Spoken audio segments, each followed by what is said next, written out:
Dahil wala na ang dalawang ermitanyo, kaya't hindi na pwedeng makasama sa kanila ang tatlong mga kasama ni Danilo. Dahil nung una, sa tuwing mapapalaban sila, protektado ito ng mga ermitanyong kasama nila. Kaya't ang sabi ni Danilo sa mga ito, huwag nang sumama sa kanilang mga lakad. Dahil kung may mangyayaring hindi inaasahan, maiiwan lamang ang mga ito. Okay lang ho, Noli, Danilo. Tutulong na lang ho kami sa gawain ng farm dito. Bilang kabayaran na din sa pagkupkup niyo sa amin.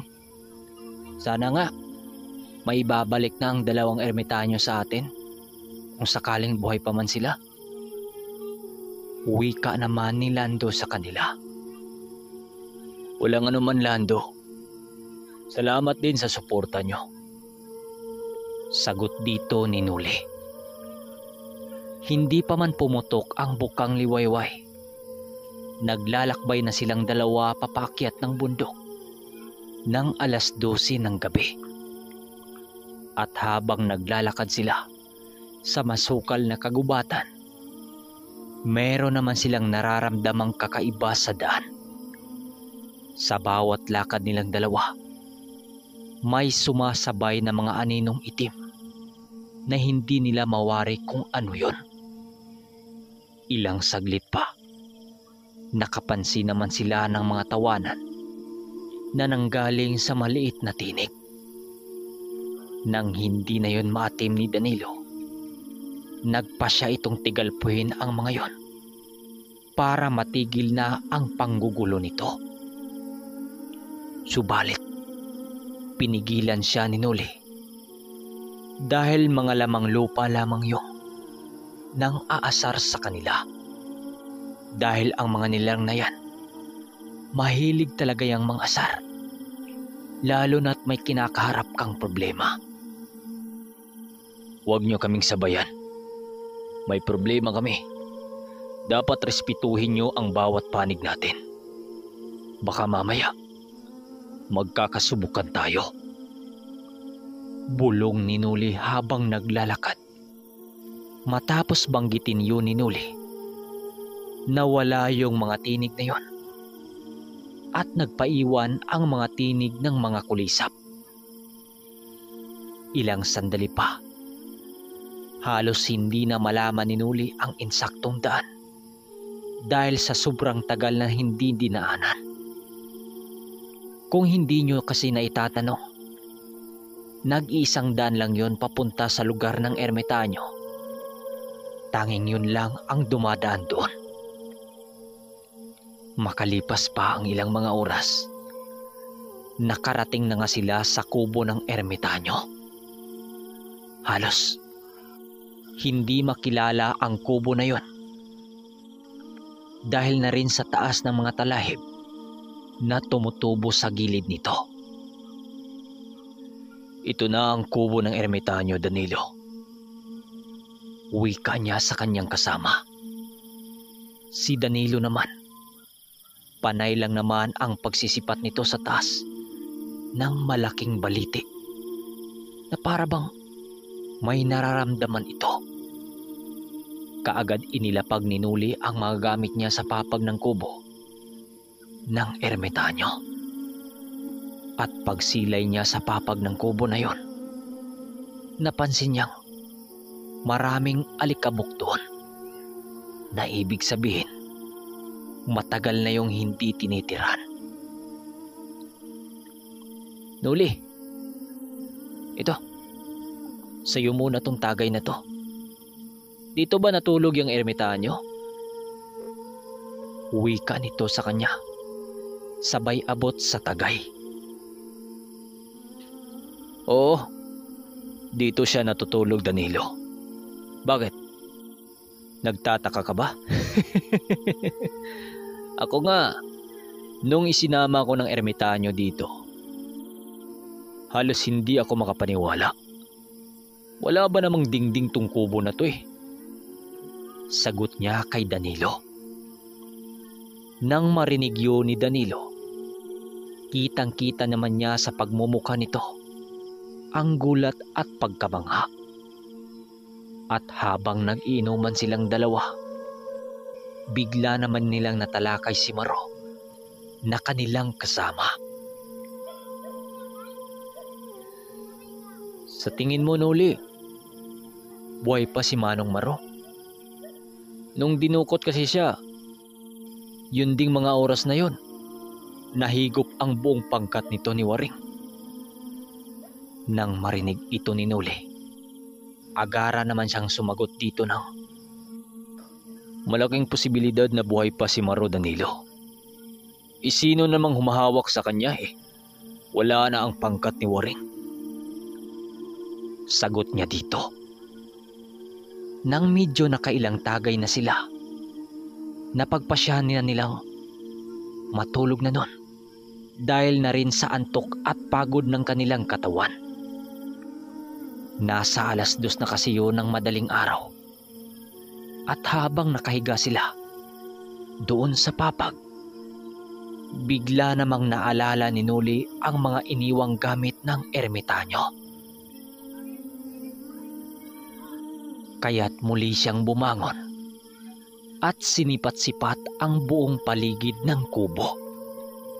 Subalit, ni isang gamit, wala siyang nararamdaman doon. Kaya't napagpasya niyang bukas na lang ipatuloy ang paghahanap dito. At habang nasa kalagitnaan siya ng pagtulog, meron siyang naririnig na busis na tumatawag sa kanya. Hoy! Gising! Yung paa mo, nainitan na! Wika ng ermitanyo sa kanyang panaginip. Pagbangon niya, umaga na pala. At pagsilay niya sa kanyang paa, nakalaylay nga ito sa labas ng kubo habang nasisikatan ng araw. Oy Noli, gising ka na pala. Grabe yung tubang ininom natin kagabi ah. Ang lakas ng tama. Siguro suka na yon oh. Wika sa kanya ni Danilo habang buhat-buhat nito ang kalderong animoy kumukulo pa.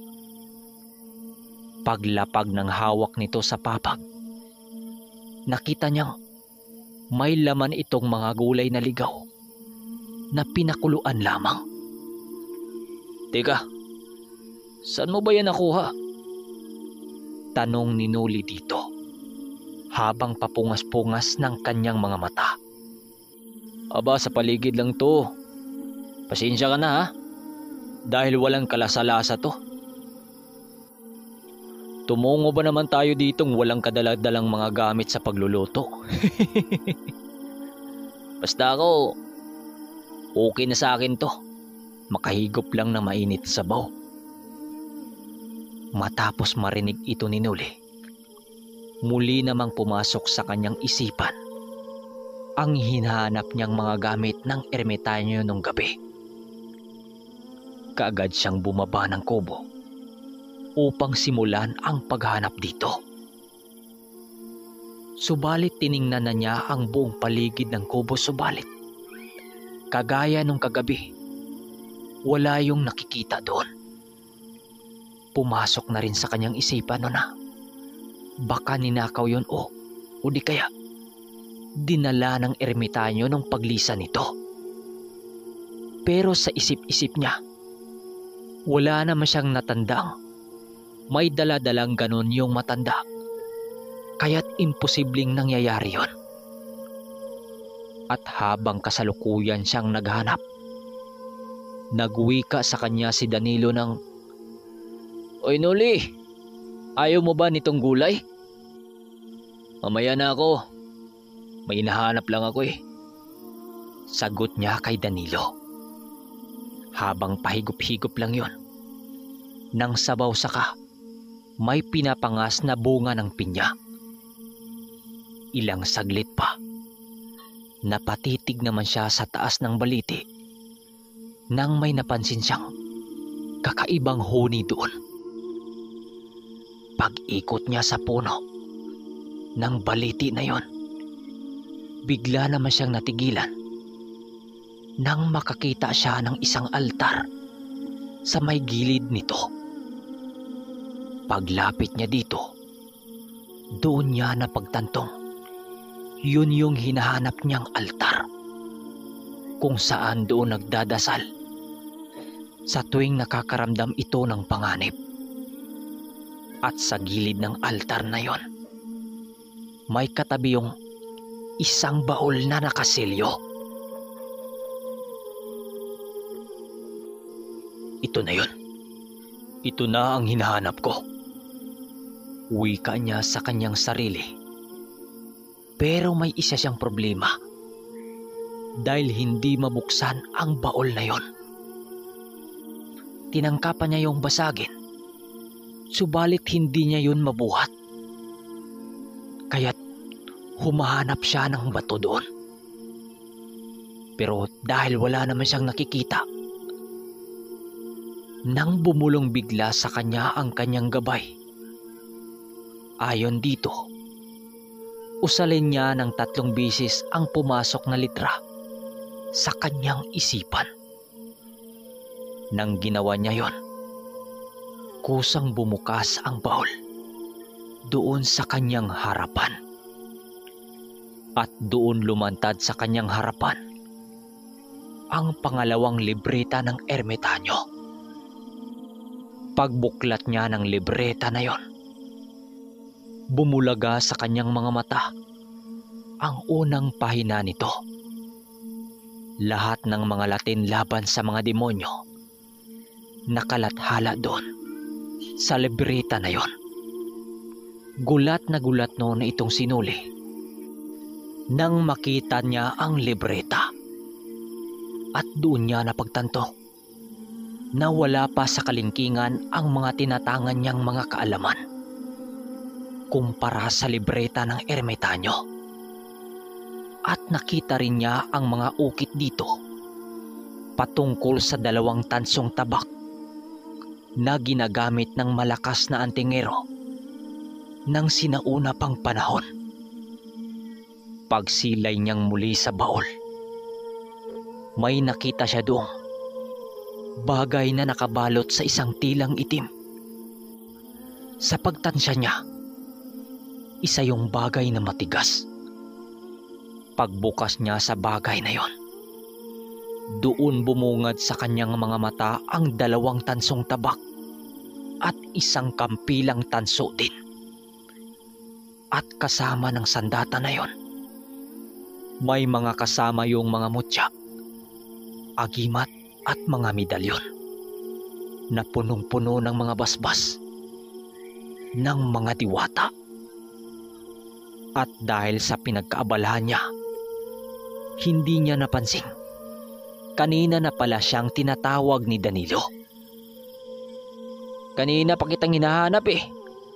Akala ko iniwan mo na ako sa kubo. Teka, ano yung nasa harapan mo? Wika ni Danilo sa kanya habang itinuro ang mga bagay na nakalatag sa kanyang harapan. Danilo, ito na yung mga gamit na kinakailangan natin. Ito, kunin mo. Magagamit natin yan sa digmaang kaharapin natin. Sabay abot niya sa isang pisikal na kampilan. Teka, kaninong mga gamit to? Tanong nito sa kanya. Sa ermitanyo ang lahat ng mga gamit na ito. Kailangan natin to para mabawi natin ang mga maestro natin. Tandaan mo, nakataya ang mga buhay nila. Kaya't kailangan nating aralin ang mga gamit na to. Lumipas ang 1 linggo. Natutunan na nitong sinuli ang mga lihim na karunungan ng ermitanyo. Nung una, nahihirapan siyang banggitin ang mga yon sa kadahilan ng nasasanay siya sa mga usal na pumasok sa kanyang isipan na pinagkaloob ng diwata. Subalit, kalaunan, Nakabisado niya ang lahat na tinatanga ng isang ermitanyo.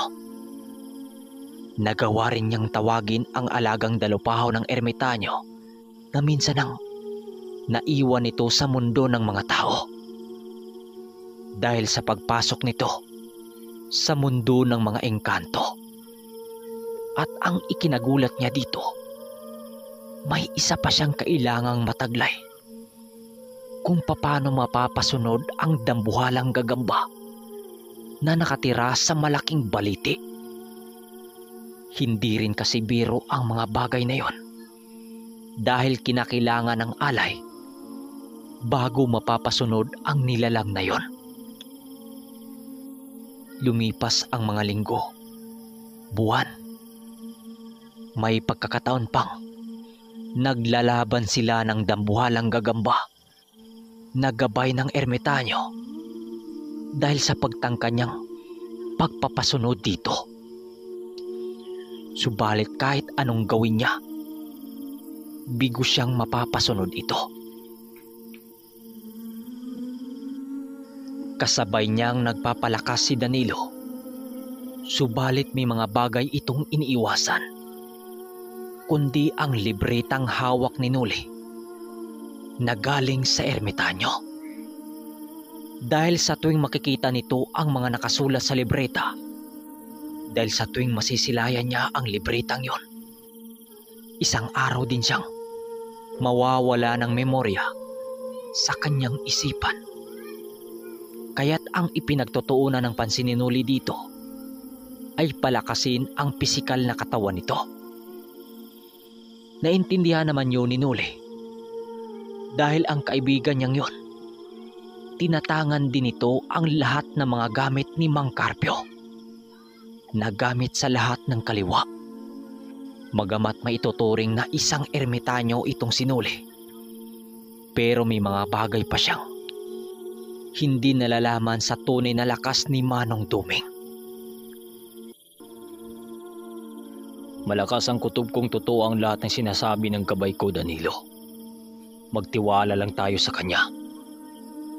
Sagot naman ni Noli rito. Nang makauwi na sila sa kubo, agaran din naman nilang nilantakan ang nakuha nilang prutas ng gabing ding yon. Pagkakinabukasan kasi, yon ang araw na nakatakda para bumalik na sila sa lugar nitong si Noli. Dahil nakumpleto na nilang dalawa ang mga karunungang kailangan nila. Pagkakinabukasan, maaga pa silang umalis para tumungo sa lugar nitong si Noli. Subalit habang pababa sila ng bundok, may nakasalubong sila na isang lalaking naglalakad habang umiiyak ito. Dahil sa ramdam nila sa taong yon ang pagkaawa, minabuti nila itong tanungin kung ano ang nangyayari. Habang kinakausap yun ni Danilo, gumagawa naman ng isang usal itong si Noli para kilatisin ang kaluluwa nito. Mahirap na, baka malinlang na naman sila ng mga demonyo. Nang mapagtanto niyang isa lamang yung hamak na isang tao, kaya't pinili na lang niyang makikinig sa usapan ng dalawa. Ayon sa lalaking yon, halos 2 araw na siyang naglalakad para humanap ng mga albularyo, subalit walang may gustong tumulong sa kanya dahil umano sa mga hindi pangkaraniwang naninilang na bumisita sa lamay ng anak nitong namatay. Pagkarinig nilang dalawa sa bagay na yon, hindi naman nila maiwasang maawa sa lalaking yon. Walang sabi-sabi, kaagad silang nagpresentang sumama sa bahay nito para tingnan ang kalagayan ng anak nitong namamaalam na sa mundo.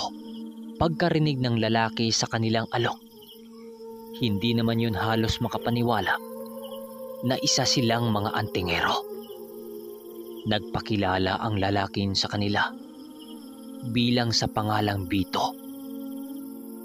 Labis namang nagpapasalamat ang lalaking yun sa kanilang dalawa habang mangyak-ngyak ito. Ayon sa lalaki, Ang nais lang talaga niya sa anak niya, mabibigyan ito ng maayos na burol bago ito mailibing. At habang naglalakad sila, doon narinig nilang dalawa ang buong salaysay ng lalaki. Bago sila tuluyang makarating sa bahay ng lalaki, sinabihan nila itong huwag ipaalam sa ibang mga tao ang pagsama nila dito. Dahil maaring isang balbal na aswang ang gustong tumangay sa anak nitong wala ng buhay. Pagkarating nila sa bahay nito, nakita nilang gawa sa purong kawayan ang paggagawa ng bahay nito. Kaya't napag-isip-isip nilang dalawa na kahit papano may proteksyon pa rin ang bahay na yon sa mga aswang. Subalit hindi ito sapat para mapigilan ang mga masasamang nilalang kagaya ng mga balbal. Marami ding tao sa labas ng bahay nito na alam naman nila na nakirama yun sa pamilya. Paglapit nila sa lugar, kaagad naman nilang pinakiramdaman ang buong paligid. Subalit wala naman silang napapansing kakaiba sa mga tao doon. Pero pagpasok nila sa loob ng bahay nito, hindi pa man sila nakapasok, may humaharang na sa kanila na isang matanda na may suot-suot na isang kwintas na medalyon. Ito ba yung mga albularyong nakuha mo? Wika ng matanda sa lalaking kasama nila Noli. Nang marinig nilang dalawa ang sinabi nito, agara naman ang pagsagot dito ni Noli ng, Hindi ho kami mga albularyo, Manong. Isa lamang ho kaming mga mantatawas. Narito ho kami para tingnan ang buong paligid ng bahay niya. Matapos sabihin yun ni Noli, kumunot lang naman ang noo ng matanda na para bang hindi nito nagustuhan ang pagpunta nila doon. Alam naman nilang dalawa na siguro ganun ang asta nito dahil sa pag-aakalang mga albularyo na ang dumating. Subalit hindi pala. Tumambay na muna sila sa labas ng bahay habang inaantay ang pagsapit ng takip silim. Hindi kalaunan, nilapitan din sila ng matanda na yon habang kinakausap sila nito. Manong, totoo ho ba yung sinasabi ni Mang Bito na may kakaiba raw dito tuwing gabi? Tanong ni Danilo sa matanda. Oo, sa totoo lang mga iho. Kagimbal-gimbal ang kaganapan dito tuwing gabi. Dahil sa mga aswang na pilit tangayin ang bangkay na anak nitong si Bito. Minsan nga, halos hindi ako makatulog buong magdamag dahil sa pagbabantay sa mga nilalang na yan. Inaasahan ko na sa gabing ito, puwersahang kunin ng mga demonyo ang bangkay. Dahil bukas ang libing Sagot naman ito sa kanila. Nang marinig ito ni Noli, bigla namang pumasok sa kanyang isipan na hindi yun kagagawa ng isang normal na aswang, bagkus maaring mga balbal ngayon. Mas matindi ang mga balbal dahil kaya nitong mag-aanyong ordinaryong tao para makapasok lamang sa isang bahay kung saan ang lamay na nais nitong kunin. Magamat simple lang ang mga ganong taktika ng mga balbal, maaari pa rin may mga normal na tao ang mahulog sa bitag nito. Matapos itong malaman ni Noli, labis naman niya ang pagkaawa sa batang namatay. Dahil wala na ngayong buhay, gusto pang dukutin ng mga nilalang na yon. Pero bigla naman siyang napaisip kung ano naman ang sanhi ng pagkabatay ng bata. Ayon naman sa matanda, sanhi daw ng pagkalunod sa ilog ang ikinasawi ng biktima. Kaya't doon napagtanto nitong si Noli na ang papasapit na gabi ang napakadelikado para sa kalagayan ng bangkay. Sa pagsapit ng gabi, unti-unti nang naghahanda silang dalawa ukol sa maaring mangyayari. Sinipat-sipat nila noon ang bawat butas ng bahay na yon na maaring pagsilipan ng mga balbal kung totoo man. Ilang oras pa ang makalipas, sumapit na nga ang 6:00 ng hapon.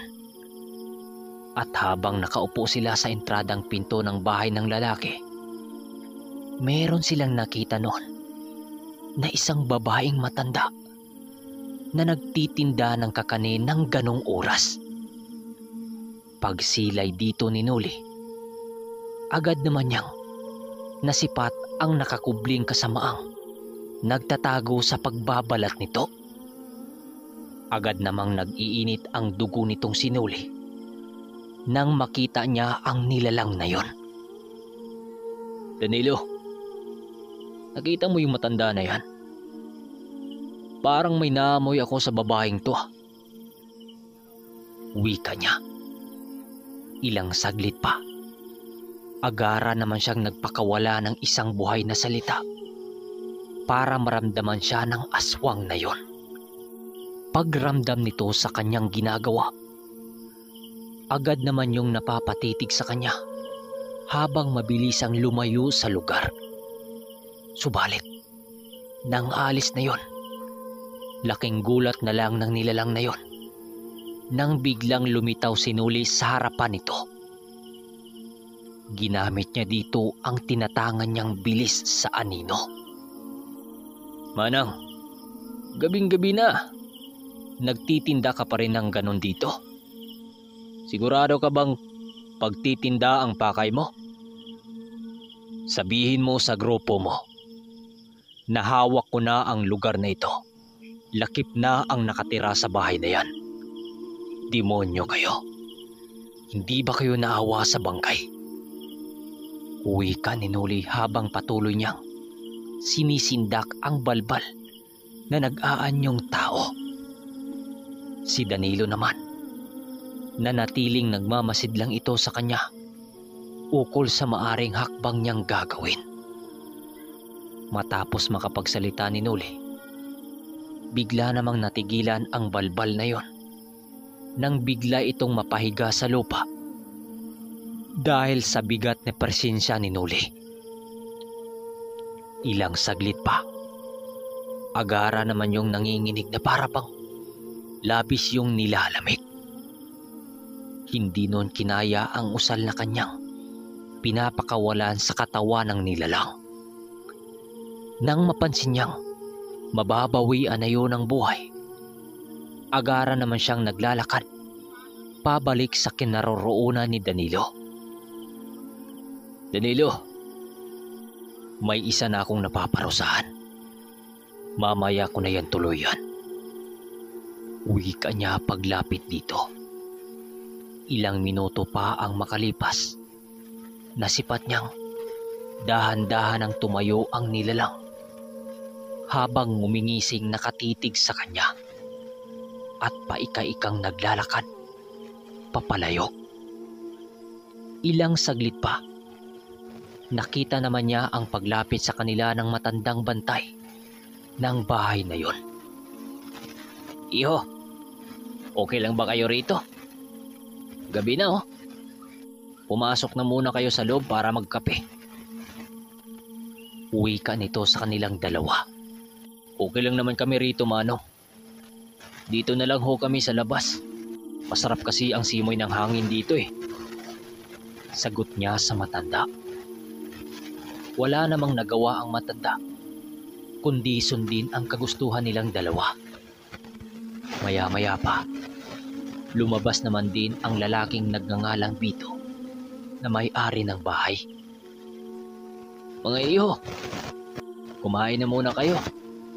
Batid kung di pa kayo kumakain eh." Tugon nito sa kanila. Matapos nun, agara naman silang sumunod dito dahil aminado silang kanina pa silang umaga hindi kumakain. Habang kumakain sila, nasipat naman nila ang pagmumukha ng lalaki, ang labis na pangangamba sa pagsapit ng gabing yon. Huwag ho kayong mag-alala, Manong. Sinisigurado naming walang may isang demonyo ang makalapit sa anak nyo. Wika ni Danilo sa lalaki, kaya't kahit papano, napapanatag naman ang kalooban nito.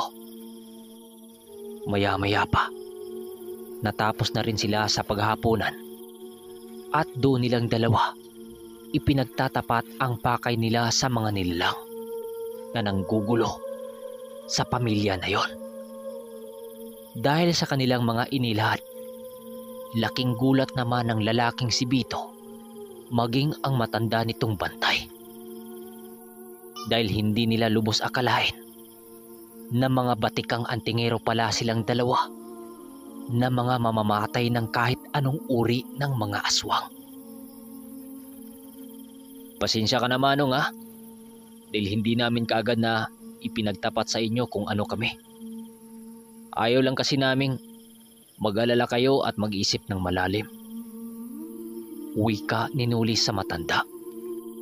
Kasabay ng pagwika niya dito ay ang paglahad naman nila sa dalawang lalaki ukol sa kung saanong uring aswang ang kanilang kakaharapin.